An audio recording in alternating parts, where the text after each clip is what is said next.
कल का मैच कैसे आपके ख्याल में, और जब लाहौर जीता है तो कौन सी आपके ख्याल में ज़्यादा फ़र्क किसने डाला? मेरा तो ख्याल है हाफिज़ साहब, कल का जो मैच था ना वो सबसे ज़्यादा शर्मिंदगी का बाइस था फील्डिंग के हिसाब से। फील्डिंग के हिसाब से जी। और जिसने भी मैच देखा है जी, तो जो हमारे साथ भी लोग देख रहे थे वो कह रहे ज़ादी साहब यही में आ रहा है हमारी फील्डिंग का और यही रहेगा। ये नहीं मैं कहता कि गोरे ने नहीं छोड़े, लेकिन मैंने ये देखा था कि वार्नर भी मुंह छुपा रहे थे कि यार किधर को जाएं।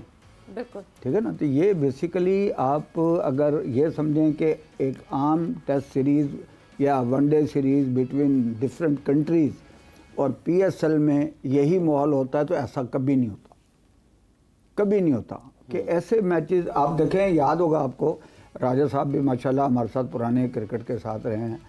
कभी सिखाया जाता था कि कैच हाफिज़ साहब यहाँ लें, यहाँ लग छुटे, यहाँ लगे, वापस आए फिर लें।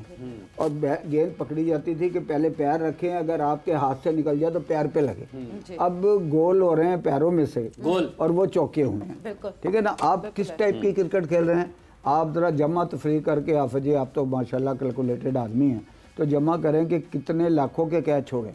लाखों के नहीं, हर पैसा मिलता है ना भाई, इस चीज़ का पैसा मिलता है आपको खेलने का। पीएसएल पैसा देती है और हर फ्रेंचाइज को देखना पड़ेगा कि एटलीस्ट ड्रॉप कैचेस के काउंट्स में आपको बता दूं, जब जितनी लीग मैचेस हुए यानी 30 मैचेस में 130 ड्रॉप कैचेस जी, 25-30 मैंने हर टीम के खुद देखे हैं। Exactly, और एक कैच होते हैं कि जो ऑलमोस्ट लगभग 4 ड्रॉप कैच पर मैच बन जाता है। आपको शायद याद हो, मैच से पहले वो बाबे भी कैच करके दिखा रहे थे, तो उन्होंने भी अच्छा किया। हमने असल में देखा ये नहीं, हम ये देखते हैं ऑस्ट्रेलियन ऐसे तो जैसे अब अलीम डार भी अंपायरिंग के लिए मैदान में जा रहे होते हैं ना, बॉल उछालते हैं, वो भी कर लेते हैं क्या? आप साहब बात ये है कि जिस वक्त ऑस्ट्रेलियन ने कैच ये वाला शुरू किया था ना ऐसे जी, तो बाउंड्री लाइन पे वो देखते थे, अपने आप को एडजस्ट करते थे और देखते थे कहीं छिक्का ना हो जाए। हमारी टेक्निक हमेशा से ये थी कि यहाँ कैच पकड़ो, छुटे, सीने पे लगे, फिर उठा लो।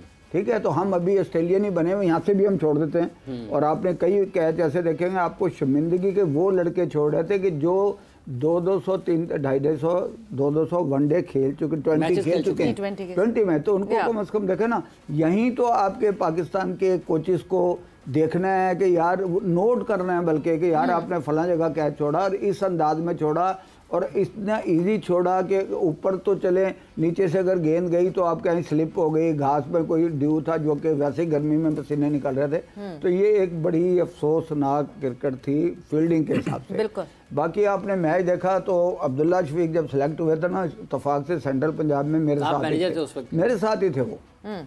तो वहीं मुझे एक सेलेक्टर साहब ने कहा था जी आज इन दोनों में से जो रन करेगा उसको पासपोर्ट लेने भेज देना। तो उसमें एक लड़का था हमारी टीम का भी, वो 35 करके आउट हो गया था। और उसके बाद वो अब्दुल्ला शफीक ने बैटे, no doubt is a very good batsman, लेकिन अगर आप पीछे पास की उसकी कई इनिंगें देख लें तो वो बेचारा एक किस्म का फेल हुआ है, डाउन हुआ है। लेकिन कल की जो बैटिंग थी ना वो हर बंदे को तारीफ करनी पड़ेगी और वो खेला भी अच्छा है, बहुत अच्छा खेला है। तो 20 के मैच में आप जी मेरा ख्याल है प्रेडिक्शन, आप मुझे अगर एक सवाल का आप ही जवाब दे दें कि फ़हीम अशरफ के ऊपर कौन सा बंदा है जिसने तनकीद नहीं की थी, उस बंदे का नाम मुझे बता दें, मैं आपको रिकॉर्ड निकाल के फिर बता दूंगा किसी अगले प्रोग्राम में। आज उसी बंदे की वो तारीफ़ें हो रही हैं, उसके साथ फ़ोटो लगाई जाती थी कि ये ज़बरदस्ती आया और मेरे साथ वो 2-3 साल लगातार रहा हाफिज़। तो जो अच्छा प्लेयर है ना क्रिकेट में, ये ऊँच नीच आती रहती हैं, ऊँच नीच आती रहती है, हर बंदा अपने ध्यान से बनाता है ना। अभी मैं एक बड़े प्लेयर का सुन रहा था, वी लॉग साहब जी, तो उन्होंने कहा जी आपको पता ही नहीं है, अगर बाबर नहीं होगा तो क्राउड तो आएगा ही नहीं। तो हर बंदे की अपनी अप्रोच है ना। उन्होंने कहा बाबर को, रिजवान को, इनको ला के बिठाना चाहिए ग्राउंड में, बल्कि चीफ गेस्ट बनाना चाहिए ताकि क्राउड आए, और अरशद नदीम साहब को भी। तो ये सारे हर बंदे की अपनी अप्रोच है, लेकिन मेरा ख्याल है कि क्रिकेट में अरशद नदीम साहब तो कोरिया गए हुए हैं अभी, और all are best wishes for him कि वो अच्छी कारकर्दगी दिखाएं। मैंने अगर अपना कोई प्रोग्राम करना है या व्लॉग करना है, मैंने कुछ तो कहना है ना, तो वो कह दे। वो तो उसके ऊपर तो कोई पाबंदी नहीं है। लेकिन एंड ऑफ द डे जो जिस अगर चाहे बांग्लादेश की भी आ रही है ना आपके पास सीरीज, तो उन मैचेस में और इन मैचेस में देखिएगा कि कितना बड़ा फ़र्क आपको नज़र आएगा। वहाँ कोई स्पेयर नहीं करता, कप्तान भी और अवाम भी, बिल्कुल कि भाई आप मुल्क का यहाँ तो देखें ना, हम मुबारकबाद दी है हमने लाहौर कलंदर को, कल भी दी है, आंधा भी जो जीतेगा बिल्कुल देंगे कि उनकी टीम जीती है, और उनको दी जाती है इस वजह से कि उनके जो ऑनर्स होते हैं ना वो माशाल्लाह बड़े खुश होते हैं। बिल्कुल। हाँ। और कल मगर स्पेक्टेटर्स पे हम बिल्कुल बात करेंगे जैदी साहब, मगर अभी कमिंग टूवर्ड्स राजा साहब फील्डिंग की जहाँ से बात शुरू हुई थी, क्या फील्डिंग एक इंडिविजुअल फेल है या एक फील्डिंग कोच ही फील्डिंग अच्छी करवा सकता है? मुझे यूँ लग रहा है कि आप कराची के हारने के बाद काफ़ी उदास हैं। नहीं, बरहम ना ये बज़्म शादमानी होती है, काश ना ख़त्म ये कहानी। 1.5 साल हो गए लाहौर आए हुए, लाहौर का आप थोड़ी लाहौर की ज़्यादा भी कराची की हैं, लेकिन ज़ाहिर है कि कराची का मुझे भी अफसोस है, क्योंकि मैं चाहता था कि लाहौर कराची ज़रा और ऊपर जाते, फाइनल में टाकरा होता और एक बड़ी फ़ैन फॉलोइंग होती, बड़ी कशाकशी होती, लेकिन ऐसा हुआ नहीं। आपके साथ थोड़ा सा अफसोस है, लेकिन यह है कि आप खुश रहा करें। कोई बात नहीं, कराची फिर जीतेगा, कराची फिर आएगी ऊपर। अगर लाहौर आता तो मुझे भी अफसोस होना था। ये तो चीज़ें हैं। जहाँ तक कि अभी आपने बड़ी इंपॉर्टेंट बात की ना, जो फील्डिंग के एस्पेक्ट हैं, अब इस पे हम हर चीज़ क्रिकेट बोर्ड पे डाल देते हैं, हम चेयरमैन को भी नहीं बख्शते, उनकी कोताहियाँ होंगी, गलतियाँ होंगी, लेकिन मुझे ये बताएं, ये जो अकेडमीज़ वाले हैं जी, ये जो क्लब वाले हैं, ये जो एसोसिएशन रीजन्स वाले हैं, जो आपके साथ ही बैठे हैं, नहीं इनको नहीं मैं कह रहा, मैं ये देखें, इनके नीचे बहुत से लोग, एक और जनरेशन आ चुकी हुई है, ये तो नेट प्रैक्टिस ना कराएंगे, ये तो नहीं जाके कैचिंग प्रैक्टिस कराएंगे। वो लोग जो हैं उन्होंने जोर दिया, वो मॉनिटर तो करते हैं, काजिम रोजाना प्रैक्टिस करवा, ये भी अभी आपको बताएंगे, मेरे ख्याल में करते होंगे, मैं नहीं कह रहा कि नहीं करते होगा, इनकी तो ठीक रही है, देखें परफॉर्मेंस से तो हमारे सामने है ना। ये तो मैं भी आपको कह रहा था कि अगर किसी और मुल्क में होते तो खुद से किसी चेयरमैन के सदर बने होते, जो इनकी खूबियाँ थी, जो इनकी कंट्रीब्यूशन है, लेकिन लोग इनके कंधों पर चढ़ के कहाँ से कहाँ पहुँच गए, ये बात भी है।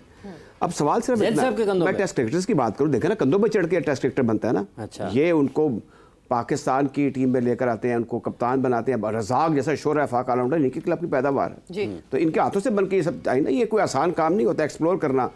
और रज़ाक से पहले वैसे डेब्यू इमरान नज़ीर का हुआ, एक इमरान ऐसे ही ना, जैसे आप आज शाहिद सईद का हुआ है, शायद और भी कुछ नाम ले लें, कादर भी क्लब के थे, इनको तो सब कुछ ही पता है। फिर देखिए असद रऊफ भी तो थे अलीम डार के अलावा, मतलब एक, और ये जो अपना इस वक्त ऑफिशियल एहसन रज़ा भी इन्हीं की क्लब के। मेरा मकसद ये है कि इन पर भी कोई जिम्मेदारियाँ आयद होती हैं कि क्या ये प्रैक्टिस कराने के बाद कोई नेट प्रैक्टिस सेशन करते हैं, क्या कोई थ्रो के होते हैं, आप उस कोर्स में लेकर जाते हैं, नहीं होते, मुझे अंदाजा है ना। बट आपने मुझे मेरे उस सवाल का जवाब नहीं दिया जी, कि क्या फील्डिंग सिखाने से आती है या ये एक इंडिविजुअल का फेल होता है जिसको खुद प्रैक्टिस करनी पड़ती है और खुद अपने आप को फोकस करके बेहतर करना पड़ता है? आओ, ये होता है, ये हेड कोच कप्तान अंदर आओ, ये कोई अपनी मर्जी से नहीं करता।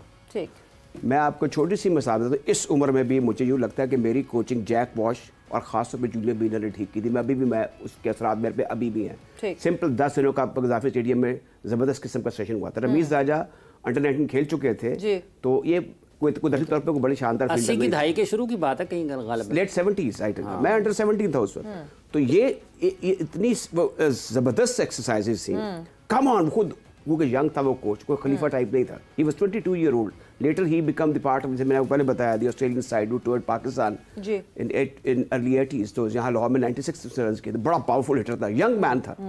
ये लोग लीडर होते हैं जो क्लब के अंदर होते हैं या एसोसिएशन के अंदर, वो बख्शते नहीं हैं, उनके ब्लड के अंदर मुतहर्रिकपन होता है, तहरीक होती है, वो उन चीज़ों को समझते हैं, और आप हारे हुए मैच अच्छी फील्डिंग से जीत जाते हैं। हमारा कल्चर से भी है क्या फट्टे चक दो, मत्थे रंग दो, और जी बड़ी जोर दी मार दे, अदे यार चकते करो, और जी उत्थे सरोट दिंदा, दूसरी बात ही कोई नहीं करते। अब ये जो चीज़ें हैं जो फील्डिंग के हवाले से बड़ी तशवीशनाक हैं, मेरे ख्याल में इमीडिएटली क्रिकेट बोर्ड को अपनी सतह पर एक कमेटी बनानी चाहिए और इसको डेवलूट करना चाहिए कि वो एसोसिएशन से बात पुरुष करे कि क्या वर्कआउट हो रहा है।